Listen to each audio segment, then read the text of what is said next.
Good morning, everyone. I've already done Philippine Forex. That'll be uploaded shortly. But to let you know that, oh, Lynn and I ended up over at the mall and we made a mistake. What did we do?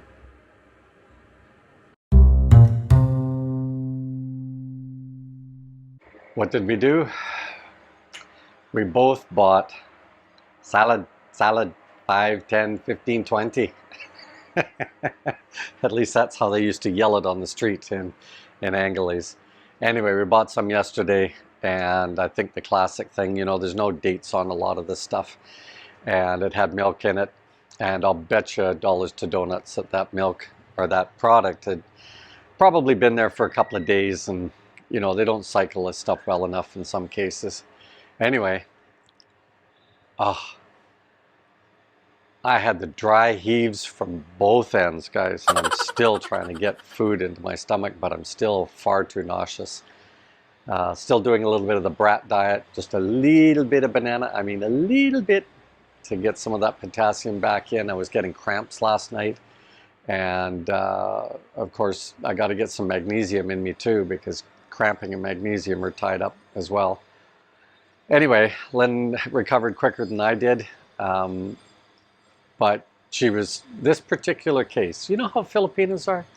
Oh, this food is anti this and this food is anti that. And as soon as they get sick, down to the drugstore. What have I got? I'm gonna die, I'm gonna die. That's Lynn. It's like the time that she took CBD gummies to help for sleep rather than melatonin, right? And she felt like, oh, I really need to make sure I sleep tonight. So she also took melatonin. And she got what we would call as a contact high. And you gotta take me to the hospital. I'm dying, I'm dying, I'm dying. Her hands were ice cold, as were her feet.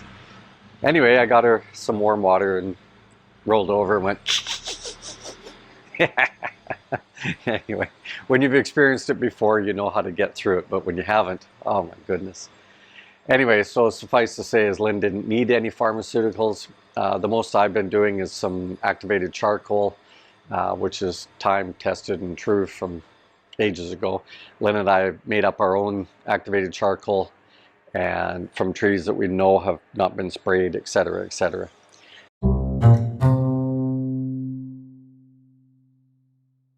A quick update on the state of the US dollar. Everybody else is just kind of hovering, but the US dollar is the one that we're looking for to make a move right now. It's hovering at that 55 resistance level. The next resistance level down is 52. So be aware of that, guys, if you're looking out to the future, okay? But the kicker is right now, because of that resistance point, the same resistance point I was talking about when it was approaching 60, I said, watch out, guys. It is never seen beyond that. So will it break higher or will it break lower? It broke lower. The other kicker here is with this 55 resistance point, we've had lots of those, guys. So it does like to hang around that 55, and the next one is 52. The next one is obviously the 50, and the one to the downside, the most current one was 47, of course. So be aware of that as you're looking to the future with your currency and your savings to potentially offset your purchasing power in the future, right? So how did this car come about? Well, the car came about because we felt that if we needed extra money, we would fire it to ourselves using the remittance offices, either Metro Remit, or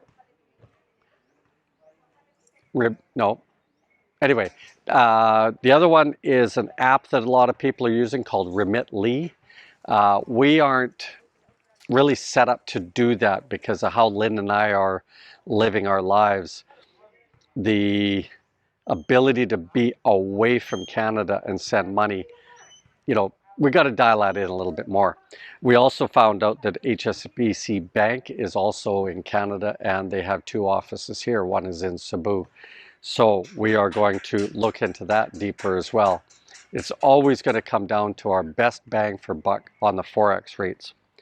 So because Lynn and I had that extra money sitting in Canada, and we could see that we were only going to get to a certain point this year, and you know, I was looking at it from a travel standpoint, all of that type of stuff.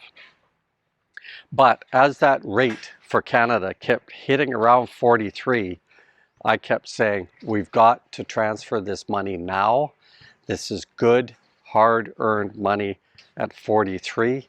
And the net result is between the 43 and the other money that we sent at 42 and 41, the